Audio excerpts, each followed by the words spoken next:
Hi, I'm Atticus Weekly. And I'm Clayton B., and this is your RCHS News for Monday, September 25th.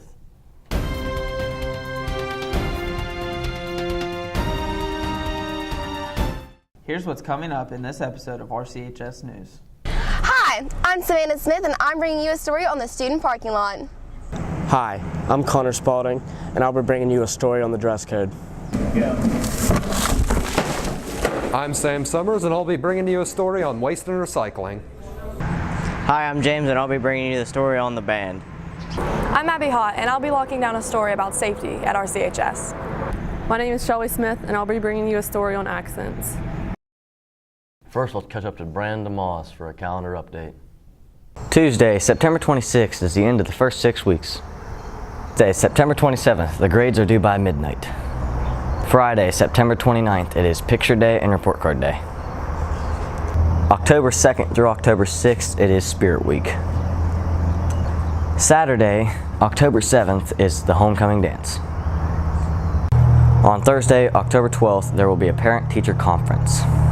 On Friday, October 13th, there will be an early dismissal. In sports, we have these upcoming events. On September 25th, Williams Course Weirton Regional Golf. September 30th, Rchs Invitational at North Bend Cross Country. On October 12th, there's an LKC meet at Cowan Cross Country. On September 26th, there's Buchanan Upshur Volleyball. On September 28th, Charleston Showcase Volleyball. September 29th, there's Ravenswood Football. On Friday, October 6th, there's a homecoming game against Tyler Consolidated. Thanks, Brandon. At this time, we'd like to take a minute to congratulate the RCHS Rebel football team for the recent dominating wins over Parkersburg Catholic in Calhoun County. And here's a shout out to the Rebel volleyball team on their killer 13-4-2 record so far this season. We'd also like to give a congratulations to the golf team on their 7th place finish at LKC's. We are also happy to announce the boys cross country team is first in single A, and congrats to the girls team on their consistent improvement. Now for our first story, we send it over to Abigail Hott for an update on safety at RCHS. The school year is well underway, and everyone is wondering, is RCHS safe? Assistant Principal Caleb Lawrence tells us about the changes that have been made to increase the safety at RCHS. As you know, we have Officer Jackson this year. We also got Max roaming the halls. I think that's keeping everybody on edge. Also, people coming in and out. This summer we upgraded the door systems and all the security locks, so we know when the door's being propped open, when they're left open, when they're unlocked. So that's really helped us out a bunch. He admits there is room for improvement. I think now, we upgrade the lock system. We need to upgrade the doors. Some of those doors are old and rusted where they've been propped open, where kids have jerked on them, maybe broke the handles loose, upgrade some of that. We found out yesterday there's 53 points of entry in the outside of the building. We just got to shore some of those up. New video surveillance cameras have been installed in the last year, and Lawrence hopes to improve the system. And we're looking to add a few more of those cameras also here in the next couple months or the future. So it's always an ongoing process. We sat down with Officer Jackson to hear what he does to improve the school's safety. Patrolling the hallways and the bathroom, the outer perimeter of the school. We brought Max, the K-9 this year, to kind of help keep the drug activity down a little bit, to make the kids feel more safer. We met with Isaiah Guess, who had some interesting improvements he would like to make to the school. Yeah, I do. Well, none of the half the bathrooms don't walk in the school. That's a pretty big safety concern. We caught up with Mr. Knotts, and he told us the teacher's role in keeping the school safe. I think teachers are trying to keep the school safe through a couple different ways. First of all, anytime we go through the doors, we're supposed to check and make sure that the doors are shut. Okay, so if we come through an external door, we're going to pull those shut and make sure they latch. If we're in the classroom, we're supposed to keep our doors locked, so in case of an evacuation or in case we have some kind of situation where somebody would be in the building that's not supposed to be. That way we can limit access for people to get to the students. The other way that we do it is if we see somebody strange, we're obviously supposed to stop and ask them who they are and where they're coming from. Because you never know, it could be an innocent parent who's trying to get to the wellness center and just get lost. Or it could be somebody who's really just trying to do some weird stuff and peek in windows, because you have that every now and then. So we want to make sure that we're trying to keep everybody safe. Knotts informed us about the changes that he thought needed to be made. A better locking mechanism. Now, we've spent a lot of money on the doors. We have spent a lot of money on the doors, but there are everything breaks down over time. So we always need to make sure that we're trying to improve that. The general consensus is that the doors are an issue. However, we can be secure in saying that the overall safety at RCHS is very high. This has been Abby Hott for RCHS News, signing off. I don't know about you, Clayton, but I feel safer already. Now let's steer to the parking lot with Savannah Smith. Students have been questioning the parking lot rules for a long time now. Will there ever be an answer? We sat down with student driver Angel Utter to get her thoughts on the parking lot. I think the parking lot could be improved by getting all the numbers and lines painted completely different colors, all three of them, and then the line at the end of the day, whenever everyone's leaving, I think that could be improved by maybe letting some kids go before the buses take off and then maybe stopping in between. Parking lot monitor Mr. Darty clarifies the most important rules of the student parking lot. Making sure your parking permit is visible in your car, that you're parking in your assigned spot, and that probably also no horseplay in the parking lot, obviously. In addition to the basic rules of the parking lot, Darty states that kids shouldn't hang out in the student parking lot. The one that I usually have to get students on for is loitering. Darty agrees that the student parking lot line visibility needs enhanced. Probably does need a new paint job so that students can see the lines a little bit better, especially on rainy days, where a lot of times it is kind of hard to see. We also sat down with student driver Sam Summers to get his thoughts on pressing parking lot issues. Make more room, open up the back row, and that'd make things a lot better. And let us go before the buses. We sit there for 10 minutes. We sat down with Principal Mrs. Wagner to get the inside scoop on the parking lot issues. If we let the student drivers leave as soon as they get out there to the buses, and sometimes we hang out and talk to our friends and then they jump in the car, then when they get over to the access road, then they back up on that hillside so that buses are even later getting out, which makes them later to each grade school, which makes bus duty last longer. As you can see, teachers, students, and administrators agree that there are several concerns with the parking lot. But it seems from this report that the pressing issue is the visibility of the parking lines. Stay tuned for future reports on this important issue. This has been Savannah Smith reporting for RCHS News, signing off. Thanks, Savannah.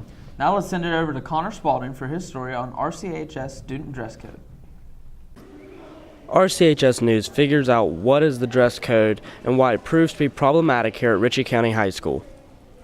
We met with Vice Principal Mr. Lawrence. Mr. Lawrence explains to us how he is over disciplining male students. Well, the first time, if it's your first offense, we're going to come down. If you're a boy, you're going to deal with me. The females deal with Miss Wagner, Teresa, or Miss Walkman. First, we're going to tell you can't wear that. Don't wear it at school again. We're going to make you change, call home, something like that. If you wear it a second time, we're probably going to give you D-Hall. We're going to call mom and dad, and depending on if it continues, just come get you, send you home. You guys should know better not to wear that after you've been told one time. Next, we caught up with Principal Miss Wagner and Guidance Counselor Miss Wagaman. Miss Wagner tells us what falls under breaking the dress code for females at RCHS. Well, according to the handbook, it could be a multiple of things. Things like not wearing shoes, wearing your hats, wearing t-shirts that have slogans that shouldn't be on them. But the thing that seems to get us the most is females' shorts, skirts being too short. And the handbook says it needs to be mid-thigh. Also, some of our shirts, we're taking them to an extreme, and we're wearing like spaghetti straps with, sleeves off the shoulders. Miss Wagaman tells us the discipline procedure for females when the dress code is broken.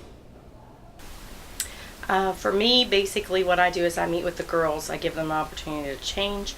Sometimes first time they get a warning, and then if they can't change, they're either to sit in the office or D-Hall if we have it, or they are asked to call home and either have somebody bring them clothes or to go home. We talked with freshman Chiana Kerr to hear her thoughts on the dress code. I think it should be whatever the student's comfortable, but not something too showy. I know most people will probably hate me for this, or I might get in trouble for saying this, but I think the dress code actually thinks guys to think rape is okay. Because downwards the girl's confidence, and the guy, it doesn't teach guys self-control. It's just, in my opinion, for what they do. In this story, we have concluded that students disobeying the dress code still proves to be problematic here at RCHS. I'm Connor Spalding, signing off. Thanks for covering the dress code so thoroughly, Connor. Next, we pitch it over to Sam Summers for his report on waste and recycling at RCHS. RCHS puts out a lot of waste, but much of it could be done more effectively. We took a look at the trash versus the recycling here at our school. Dave Weekly, the facilities manager for Ritchie County Schools, told us about RCHS's waste situation. I know some of our schools do some recycling, like right here, as you can see, the custodians, anytime they have like cardboard boxes, or the kitchen has cardboard boxes, they put them out in the hallway between the kitchen and the boiler room, and when that carrier gets full, they bring them out here, and Ritchie Recycling Center comes with their truck and picks it up probably every few days. The trash goes to Parkersburg, to the dump. The recycling goes to the place in Ellenboro, the Ritchie Recycling Center in Ellenboro, and they divide it out by plastics, glass, cardboard, paper, those kind of things. You know, the amount of waste varies. At the beginning of the year, since people were getting new items, new supplies, those kind of things, it's usually higher, but as the school year goes, it slacks off. My personal belief, yes, I think there is too much waste. I mean, I think it's a convenience thing. People just, it's been ingrained to them, if they get done with it, they just throw it away. I know my house, I've got into the recycling more at my house, you know, and it's amazing the amount of, when you separate plastic, paper, glass, the amount of waste that you don't have when you recycle it. But I think if it was easier, more convenient for people, there'd be more of it, and you'd have to train people to say, okay, instead of throwing that away, let's recycle it. But it also has to be convenient. So that there's some issues that would need to be worked through before it become a common practice. Mrs. Schimmel, who heads up the recycling program here, discussed how students could be better about recycling. We recycle paper and plastic bottles and aluminum cans, cardboard boxes also. Anytime you see anything that can be recycled, just put it in a bin. There's paper bins around the school in the hallways, and there's plastic upstairs by Miss Stone's room, and aluminum, and then there's a plastic and aluminum in the art hallway. Alex Stanley gave us the students' perspective on how we handle waste here. I mean, I think it's great that we have a program for people who want to recycle so they can. And I just think, I don't know, it's great, helps the environment. So, yeah. While RCHS does an okay job of handling our waste, there's still a lot of room for improvement. Everyone can do their part to help make this school a little bit greener. Sam Summers signing off. Thanks, Sam. Glad that wasn't a waste of time. Now let's go to James Meyer to see what kind of trouble the RCHS band is getting into lately. The band is rocking and looking good while doing it in their new uniforms. We caught up with band member Kirsa Cottrell on the team's new uniforms and the significance. Getting new uniforms has been so great, and I'm so grateful to all the people that gave us money for these, and they're super comfortable and they're just really nice looking. We later caught up with band director Mr. Fletcher on goals for this season. He's hopeful that his young band will be able to push themselves to play more challenging music, sheet reading ability, and marching. Goals for this year are to increase students' abilities to play a little bit more challenging music, increase their sight reading abilities, which is basically their ability to pick up a piece of music and read it right from the beginning. Last but not least, we caught up with drum major Madison Hazard on her expectations of the band. Madison hopes to be the #1 drum major in the state and wants the band to go far. This year I expect us to win many competitions. I hope to get first place for drum major, and I hope to see our band go pretty far this year in the season. This is James from RCHS News signing off.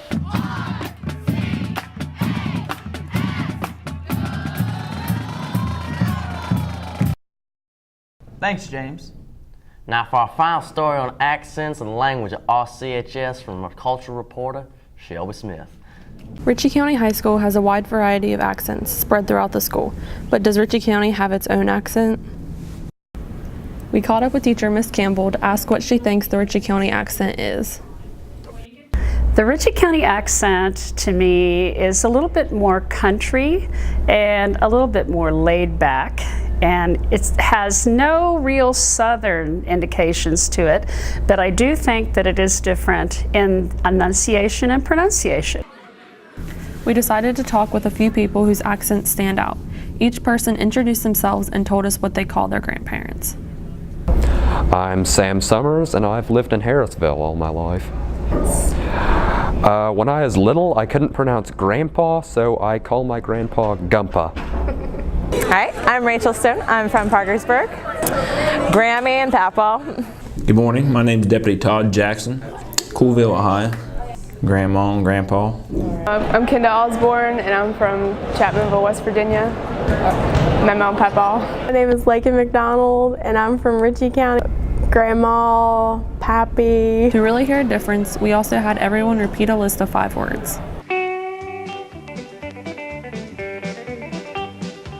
Syrup. Wash. Caramel. Roof.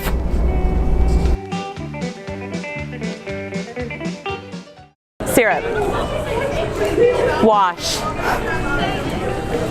Caramel. Roof.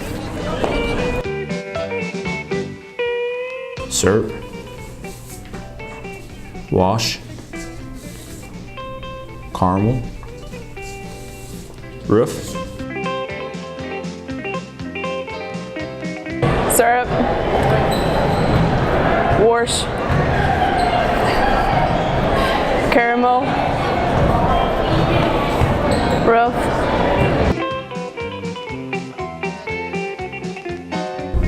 Syrup. Wash. Caramel. Roof. Even though there's clearly a difference between each person's voice, we are still united as rebels. This is Shelby Smith reporting from RCHS.